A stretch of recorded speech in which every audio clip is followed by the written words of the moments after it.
अस्सलाम वालेकुम। मेरा नाम है मुजाहिद हसनैन और आप देख रहे हैं स्टार्टिंग आउट विद प्रोग्रामिंग। इस लेक्चर के अंदर हम डिस्कस करेंगे रैबिन कार्प एल्गोरिदम को। पिछले लेक्चर के अंदर हमने डिस्कस किया था नेव के एल्गोरिदम को। अब नेव के एल्गोरिदम में क्या था कि जैसे हम ब्रूट फोर्स करते हैं ना कि हर एक पॉसिबल कॉम्बिनेशन के साथ कंपैरिजन करते हैं, तो जहाँ पे कंपैरिजन नहीं भी करना चाहिए वहाँ पे भी हम कंपैरिजन कर रहे हैं। जिसमें हमने एग्जांपल देखी थी कि अगर हमारे पास ए, सी है, कुछ इस तरह की अगर कोई हमारे पास जो है ना वो है स्ट्रिंग है और हमारे पास जो पैटर्न है वो ये है। अब इस पैटर्न को हम क्या करेंगे पहले हम क्योंकि ये 5 वैल्यूज़ हैं इस पैटर्न की, तो इन 5 वैल्यूज़ को हम पहले जो फर्स्ट 5 वैल्यूज़ हैं उनके साथ कंपैरिजन करेंगे, देन उनसे नेक्स्ट 5 वैल्यूज़ के साथ, देन उनसे नेक्स्ट 5 वैल्यूज़ के साथ। यहाँ पे थर्ड चेकिंग पे हमारे पास जो है ना वो वैल्यूज़ मैच हो जाएँगी। अब हर एक कंपैरिज़न पे हमें जो है ना वो ढेर सारे जो है ना वो आगे स्ट्रिंग के अंदर आपको पता है कि कंपैरिज़न जो है ना वो 1 बाय 1 होता है। मसलन अगर मैंने इस ए, सी का कंपैरिज़न किया ना ये फर्स्ट 5 वैल्यूज़ के साथ, तो पहले ए से चेक होगा, देन बी से, देन उसके बाद ए से, देन उसके बाद ये बी, सी से चेक होके यहाँ पे जो है वो कैंसल होगा। तो सारी वैल्यूज़ जो है वो 1 बाय 1 जो है ना वो आपस में चेकिंग उनकी होगी। तो ये बीच में जो है ना वो कुछ एक्स्ट्रा फ़ुज़ूल के कंपैरिज़न्स हैं जिनसे हमारी जो एल्गोरिदम की एफ़िशिएंसी है, वो कम हो जाएगी।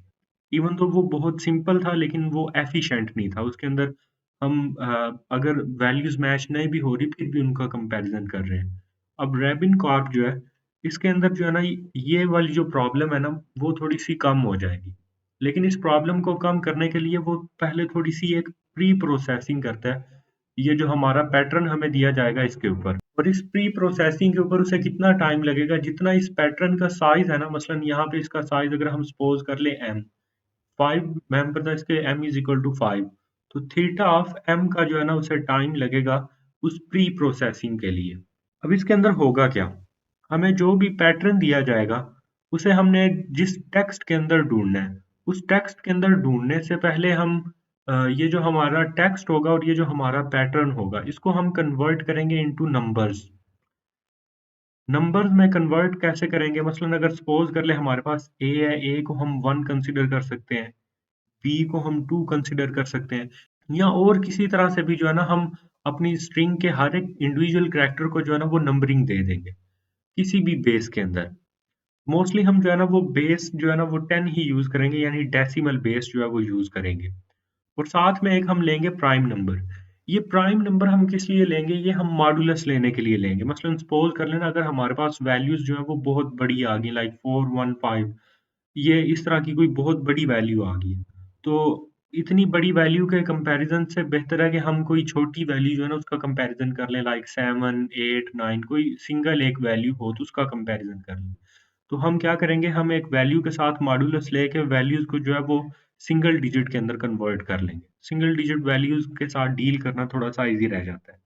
तो एक कोई हमारे पास प्राइम नंबर होगा मॉडुलस के लिए, एक बेस की कोई वैल्यूज़ हम लेंगे किसी भी एक स्पेसिफिक बेस की, मोस्टली हम बेस 10 की लेंगे और साथ में हमें क्या दिया जाएगा, पैटर्न और टेक्स्ट दिया जाएगा। और अब ये जो हमें बेस और प्राइम मॉडुलस हमें जो है वो दिया जाएगा, इससे हम क्या कैलकुलेट करेंगे, हम हैश वैल्यूज़ कैलकुलेट करेंगे। हैश वैल्यूज़ कैसे कैलकुलेट करेंगे वो इसकी एक एग्ज़ाम्पल से हमें जो है वो बेटर अंडरस्टैंडिंग आ जाएगी। अब सपोज़ कर लें हमें यहाँ पे ये जो एग्ज़ाम्पल में दी गई है, ये टेक्स्ट दिया गया है, P दिया गया जो हमें, यहाँ पे मैंने इसके नंबर लिखे हैं। अगर आपको वो A, B, C में वो इस तरह स्ट्रिंग देता है, तो आपने क्या करना है कि A को 1 कंसीडर कर लेना है, B को 2 कंसीडर कर लेना है और देन ये जो वैल्यूज़ हैं, ये फिल कर लेनी है सारी।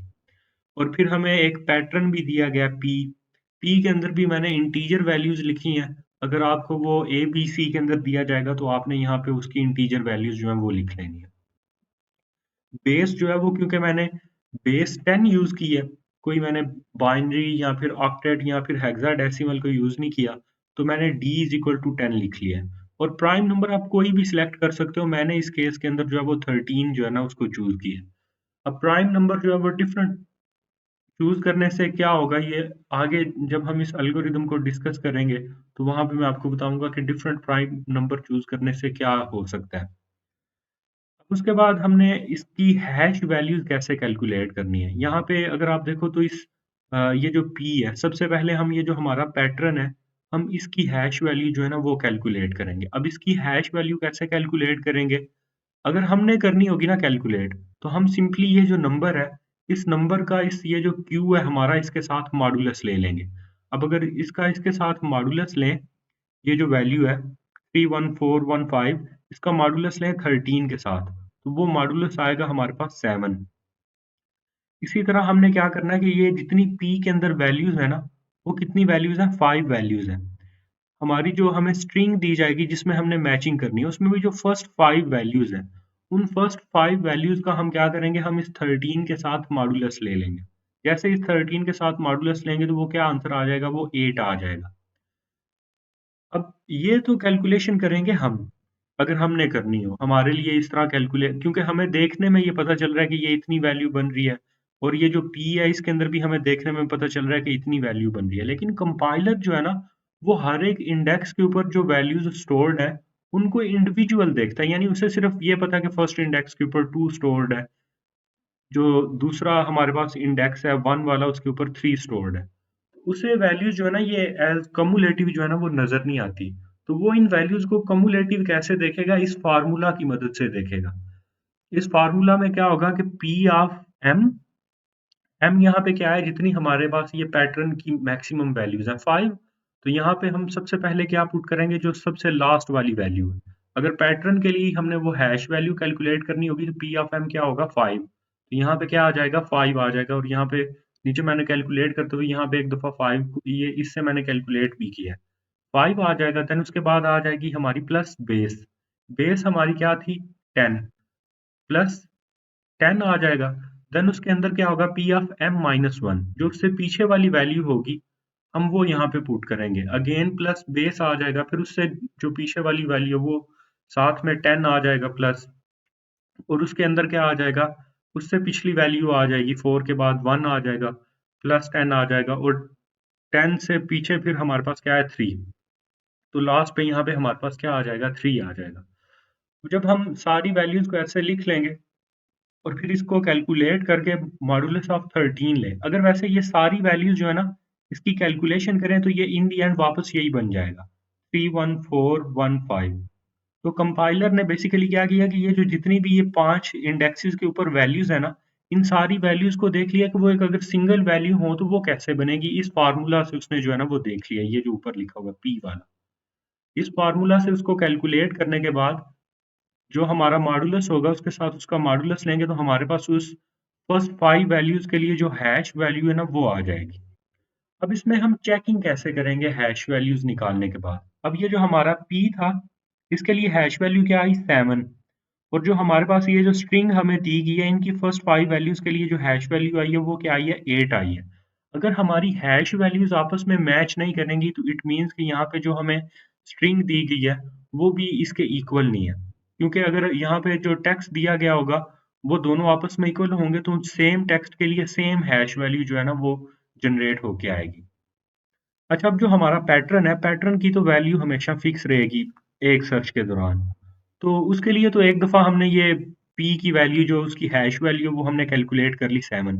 अब अगर हम ये जो हमारी टेक्स्ट स्ट्रिंग दी गई है जिसका साइज़ काफ़ी लंबा भी हो सकता है, अगर हम उसकी हर एक जो है ना वो पॉसिबल 5 वैल्यूज़ के लिए ये कैलकुलेट करते रहेंगे तो फिर इसमें और नेव के अंदर कोई फ़र्क नहीं रह जाएगा, सेम टाइम लेंगे दोनों। बल्कि ये वाला जो है, ये उससे ज़्यादा इनएफ़िशिएंट हो जाएगा और ज़्यादा उससे स्लो हो जाएगा।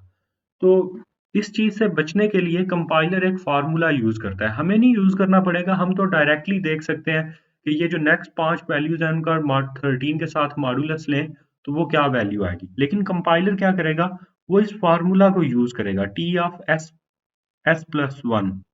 अब इसके अंदर क्या होगा, हमारे पास जो बेस है, उसको हम मल्टीप्लाई करवाएँगे, जो हमारे आप पिछले 5 वैल्यूज़ हैं ना, जो पहली 5 वैल्यूज़ हैं, उनका जो हमने हैश वैल्यू निकाली है उसमें से माइनस हम करेंगे साथ में T of S plus 1। T of S plus 1 क्या होगा, जो हमारी अगली 5 वैल्यूज़ में से जो सबसे फर्स्ट वैल्यू आ रही है। अगली 5 वैल्यूज़ में सबसे फर्स्ट वैल्यू क्या है, 3। तो यहाँ पे क्या आ जाएगा, 3 आ जाएगा, डॉट H। और h हम कैसे कैलकुलेट करेंगे, h is equal to D of m minus one mod Q. अब ये जो सारे फार्मूलाज है ना, ये सारे फार्मूलाज हैं, अगर ये शॉर्ट क्वेश्चन के अंदर आ जाए ना कि इसको एक्सप्लेन करें, लाइक 5 या 6 नंबर का शॉर्ट क्वेश्चन आ गया, तो देन आपने ये जो फार्मूलाज हैं ये वहां पे लिखने हैं कि कंपाइलर जो है वो इन फार्मूलाज की मदद से जो है वो फर्स्ट हैश वैल्यूज कैसे कैलकुलेट करेगा, देन जो नेक्स्ट हैश वैल्यूज होंगी वो बजाय इस लंबे फार्मूला के वो इस एक जो है ना एक सिंगल टाइम के अंदर एग्जीक्यूट होने वाले फार्मूला से कैलकुलेट कर लेगा। यानी पिछली वैल्यू की बेस पे जो जो नेक्स्ट हैश वैल्यूज हैं वो कैलकुलेट होती रहेंगी। और यूं कंपाइलर के लिए जो ओवरहेड है कैलकुलेट करने का, वो सिर्फ एक दफा ही आएगा फर्स्ट वैल्यू को कैलकुलेट करने के लिए। जो नेक्स्ट वैल्यूज होंगी उनको वो इस फार्मूला से ऑर्डर ऑफ वन के अंदर कैलकुलेट कर लेगा, ना कि ऑर्डर ऑफ एम के अंदर करेगा। अब इसकी एक एग्जांपल देखते हैं हम। अब इसकी एग्जांपल देखने से पहले हमने ये जो p के लिए इसकी हैश वैल्यू कैलकुलेट की थी, ये देख लें ये क्या थी, ये थी 7। और जो हमारे पास फर्स्ट 5 वैल्यूज थी ये वाली, फर्स्ट 5 वैल्यूज के लिए जो हमने हैश वैल्यू कैलकुलेट की थी वो थी 8। अब जब हम फर्स्ट 5 वैल्यूज की हैश वैल्यू और जो हमारे पैटर्न की हैश वैल्यू है, इनको आपस में कंपेयर करेंगे तो दोनों मैच नहीं होंगी। दोनों मैच नहीं होंगी तो जो हम नेक्स्ट 5 वैल्यूज हैं, हम उनकी अब हैश वैल्यू जो है वो कैलकुलेट करेंगे। और उसको कैलकुलेट करने से पहले हम h की वैल्यू जो है वो फाइंड कर लेते हैं। d of m raise power m minus one mod q। d की वैल्यू क्या थी हमारे पास 10, क्योंकि बेस हम 10 यूज कर रहे हैं। m की वैल्यू हमारे पास क्या थी 5, क्योंकि हमारे पास पैटर्न के अंदर कितनी वैल्यूज थी 5। 5 माइनस वन कितना आ जाएगा 4। मॉडुलस q, q हमारे पास q की वैल्यू हमने रखी थी 13, तो ये हमारे पास आंसर आ जाएगा 3। तो ये वैल्यू तो हमारे पास फिक्स रहेगी पूरे क्वेश्चन के अंदर, क्योंकि ये हैश एक ही, जो h की वैल्यू ये हम एक दफा ही कैलकुलेट करेंगे। अच्छा, अब इसमें एक चीज ध्यान करनी है कि जब हम ये फर्स्ट वैल्यू का कंपैरिजन कर रहे हैं तो यहाँ पे s की वैल्यू क्या है, 0 है। हम s को हम 0 से स्टार्ट लेंगे। और अब इस फार्मूला के अंदर जब हम वैल्यूज s प्लस वन के लिए हम, यानी जो नेक्स्ट आइटरेशन के लिए वैल्यूज हैं, वो हम हैश की कैलकुलेट करेंगे, तो उसके अंदर एक तो ये d की वैल्यू आ जाएगी जो कि है 10, यानी बेस हमारी। फिर उसके बाद आ जाएगा टी ऑफ एस, यानी जो करंट 5 वैल्यूज है उनके लिए जो हैश की वैल्यू है। तो जो करंट 5 वैल्यूज हैं उनके लिए जो हैश की वैल्यू है वो क्या है, 8। T of S plus one क्या आ जाएगा, 0 प्लस वन। वन इंडेक्स यानी जो फर्स्ट इंडेक्स के ऊपर वैल्यू वो क्या है, 2 है, तो वो हम 2 को लिख देंगे। देन उसके बाद डॉट एच, एच की वैल्यू हमने क्या कैलकुलेट की है, 3। प्लस क्या आ जाएगा हमारे पास, T of S plus M, 0 plus 5 plus one. तो हमारे पास जो सिक्स्थ यहाँ पे वैल्यू है वो कौन सी है, वो भी क्या है, वो 2 है। तो यहाँ पे हम 2 को इनपुट कर देंगे। ये सारी वैल्यूज को प्लस माइनस करने के बाद इनका 13 से मॉडुलस लेंगे तो ये हमारे पास क्या आ जाएगा, 9 आ जाएगा।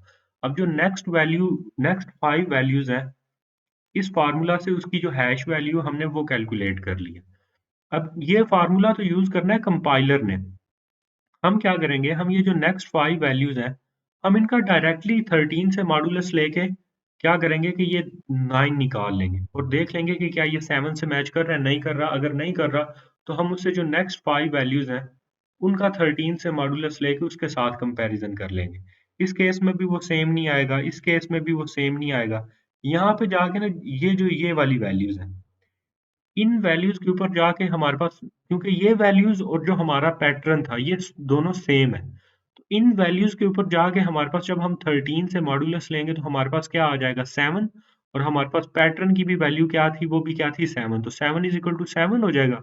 जैसे ही हमारे पास इस स्ट्रिंग वाली ये वैल्यूज की और जो हमारे पैटर्न की हैश वैल्यू आपस में मैच करेगी, तो हम इन दोनों का आपस में कंपैरिजन भी कर लेंगे कि क्या ये वाकई आपस में इक्वल है। अगर ये वाकई आपस में इक्वल होंगी तो हम जो है वो स्क्रीन के ऊपर एक दफा पैटर्न को प्रिंट करवा देंगे। अब बाज दफा क्या हो सकता है कि हमारे पास यहाँ पे कोई डिफरेंट वैल्यूज होंगी, उनके लिए भी क्या आ जाए कि हमारे पास जो हैश वैल्यू वो 7 आ जाए, जो हमारे पैटर्न की हैश वैल्यू है। और अगर वो दोनों सेम आ जाएंगी लेकिन वहां पे वैल्यूज मैच नहीं करेंगी, तो ऐसी चीज को हम क्या बोलेंगे कि ये एक फ्रूशियस हिट है। अब ये फ्रूशियस हिट जो है ना, ये चेंज हो सकता है अगर हम प्राइम नंबर जो है ना वो चेंज करें। तो यहाँ पे जो प्राइम नंबर चूज करने की इंपॉर्टेंस क्या है कि हमारे पास जो नंबर ऑफ फ्रूशियस हिट्स हैं वो प्राइम नंबर के ऊपर डिपेंड करती हैं।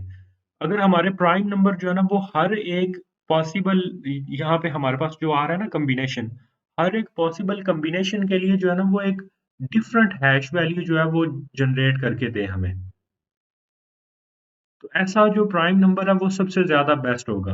और अगर हमारा प्राइम नंबर जो है 2 डिफरेंट वैल्यूज़ जो 2 डिफरेंट कॉम्बिनेशंस के लिए अगर सेम हैश वैल्यू जो है ना वो हमें निकाल के दे रहा है, तो उसके अंदर जो हमारे पास नंबर ऑफ फरोशियस हिट्स हैं, वो ज़्यादा आ जाएँगे। यानी ऐसी जगह पे कंपैरिज़न हम ज़्यादा करेंगे जहाँ पे हमारे पास वैल्यूज़ मैच नहीं हो रही। इसकी एक एग्ज़ाम्पल जो है ना वो अगले पेज पे मैं आपको दिखाता हूँ।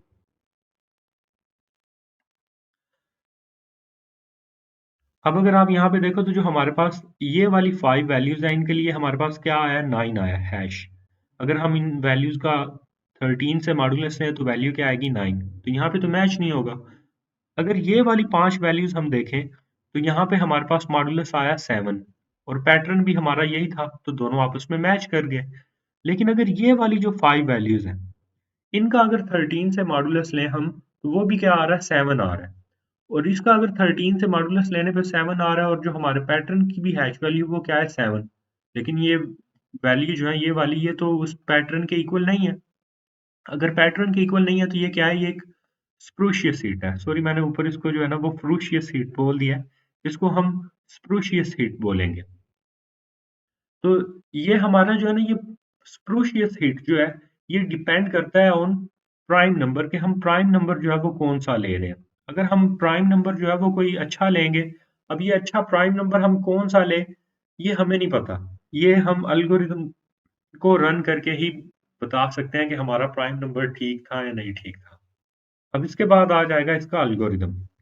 इसके एल्गोरिदम को एक तो हम देंगे जो स्ट्रिंग जिसके अंदर हमने मैचिंग करनी है, साथ में उसको पैटर्न देंगे, हम बेस कौन-सी यूज़ कर रहे हैं और दूसरा जो है ना हमारे पास जो प्राइम नंबर है वो भी पास कर देंगे।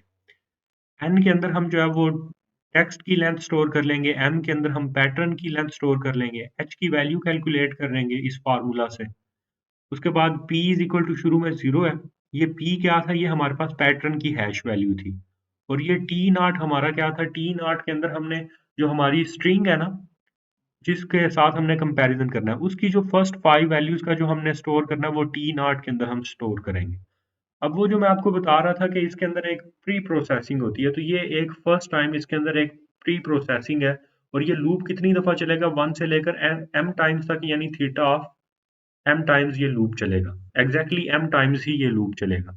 और इस लूप के अंदर हम क्या कर रहे हैं, वो जो फ़ॉर्मूलाज़ ऊपर लिखे हुए थे ना, वो दोनों फ़ॉर्मूलाज़ यहाँ पे लिखे हुए हैं और उन फ़ॉर्मूलाज़ की मदद से हम क्या कर रहे हैं कि जो फर्स्ट 5 वैल्यूज़ की हैश वैल्यू आ रही है, वो कैलकुलेट हो जाएगी हमारी। और जब हम फर्स्ट 5 वैल्यूज़ की हैश वैल्यू कैलकुलेट कर लेंगे, अगली वैल्यूज़ की जो हैश वैल्यूज़ है, वो हम कैसे कैलकुलेट करेंगे, वो हम इस फ़ॉर्मूला से हम करेंगे, ये जो सबसे एंड पे लिखा हुआ है। जिसमें हम पिछली हैश वैल्यू को और साथ में जो अगली कोई 1-1, 2-2 वैल्यूज़ हैं, उनको यूज़ करके हम हैश वैल्यूज़ जो हैं, वो कैलकुलेट कर रहे थे। ये फ़ॉर्मूलाज़ यूज़ करता है कंपाइलर। हम डायरेक्टली ही जो हमारा वो प्राइम नंबर होगा, उसके साथ मॉडुलस लेके उसको कैलकुलेट कर सकते हैं पेपर के अंदर। अब ये जो अगला फ़ॉर का लूप है, ये 0 से लेकर n-m तक जाएगा और अगर हमारे पास जो हैश वैल्यूज़ हैं, पैटर्न की और जो हमारे टेक्स्ट टेक्स्ट की हैश वैल्यूज़ हैं, वो अगर आपस में मैच करेंगी, तो मैच करने पे हम क्या करेंगे कि हम फिर उन वैल्यूज़ को जो जो हमारे पास पैटर्न की वैल्यूज़ हैं और जो हमारे पास स्ट्रिंग की वैल्यूज़ हैं, हम उनका आपस में कंपैरिज़न करेंगे। अगर वो मैच हो जाएँगी, तो हम प्रिंट करवा देंगे। देन अगेन हमारे पास अगर अभी जो s की वैल्यू है, जो लूप का कंट्रोल वेरिएबल है, अगर उसकी वैल्यू जो है वो n-m से छोटी है अभी, तो हम क्या करेंगे कि हम जो नेक्स्ट हैश वैल्यू होगी वो इस फ़ॉर्मूला से कैलकुलेट कर लेंगे और नेक्स्ट आइटरेशन पे हम अपनी पैटर्न वाली हैश वैल्यू का उसके साथ अब कंपैरिज़न करवाएँगे। अब इसकी एक दफ़ा टाइम कॉम्प्लेक्सिटी देख लेते हैं। इसकी जो प्री प्रोसेसिंग है वो कितना टाइम लेती है, वो थीटा ऑफ m टाइम लेती है। और ये जो नेक्स्ट लूप है ये वाला, ये n-m टाइम्स चलेगा। और ये जो इसके अंदर वाला हमारे पास ये जो इफ की कंडीशन है ना, ये हर दफा जो है वो चेकिंग के लिए, क्योंकि यहाँ पे सिंगल सिंगल वैल्यू का कंपैरिजन हो रहा है मॉडुलस लेने की वजह से, तो ये थीटा ऑफ जो है ना वो 1 का ही टाइम लेगी। सिर्फ तभी ये अंदर वाली ये इफ की कंडीशन चलेगी जब ये वाली ट्रू होगी, और ये हमेशा ट्रू नहीं होगी, ये सिर्फ तब ट्रू होगी जब हमारे पास जो है ना कोई मैचिंग हैश वैल्यू आएगी। तो ये ऑर्डर ऑफ 1 टाइम्स ही चलेगी, हम ये सपोज़ करके चलेंगे। और इसके लिए भी जो है ना ये भी जो इफ की कंडीशन है ये भी हर दफ़ा जो है वो ऑर्डर ऑफ 1 के अंदर ही एग्ज़ीक्यूट हो जाएगी। तो इस केस में अब जो हमारी इफ की कंडीशंस है, वो ऑर्डर ऑफ m का टाइम जो है ना वो नहीं ले रही। तो हमारे पास जो है ना वो एल्गोरिदम के अंदर जो टाइम सेविंग है वो हो जाएगी। अब बेस्ट केस के अंदर तो ये n-m टाइम्स ही चलेगा। और ये -m हम क्यों कर रहे होते हैं, ये पिछले एल्गोरिदम के अंदर भी हमने डिस्कस किया था कि अगर हमारे पास जो स्ट्रिंग के अंदर सपोज़ कर लेना कि 5 वैल्यूज़ हैं जिनको हम ढूँढ रहे हैं, पैटर्न के अंदर जो 5 वैल्यूज़ हैं उनको हम ढूँढ रहे हैं। और एल्गोरिदम में हमने लास्ट 5 वैल्यूज़ जो है उनके साथ वो अपने पैटर्न का कंपैरिज़न कर लिया है। तो अब उससे आगे एल्गोरिदम को चलाने का जो है ना वो कोई काम बनता नहीं, क्योंकि अगर उससे आगे चलाएँगे तो वो एल्गोरिदम से 4 वैल्यूज़ लेगा और नेक्स्ट कोई वैल्यू उसके लिए 5वीं कंपैरिज़न करने के लिए है ही नहीं। तो ये n-m टाइम्स जो है ना ये हमारा हमारा जो लूप है वो चलेगा। अब ये इसका है बेस्ट केस। अब इसका वर्स्ट केस क्या होगा? वर्स्ट केस में हमारे पास ये हो सकता है कि हमारा जो एल्गोरिदम है, वो हमेशा जो है हमें यहाँ पे हैशिंग वैल्यू जो है वो मैच करके दे रहा है। यानी हमारे जो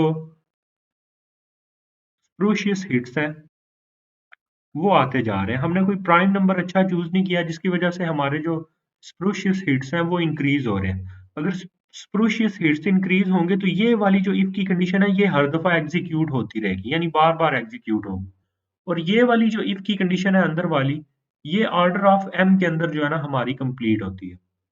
तो अगर हमारे पास सपोज़ कर लें अगर कोई c नंबर ऑफ टाइम्स जो है ना वो स्प्रूशियस हिट आए हैं हमारे पास, तो ये वाली जो स्टेटमेंट है ये हमारे पास c dot m times execute होगी और इसको भी हमें साथ में जो है फिर वो प्लस करना पड़ेगा। और अगर हम इसको साथ में प्लस करेंगे, तो अब यहाँ पे हमारे पास क्या आ रहा है n minus m plus cm।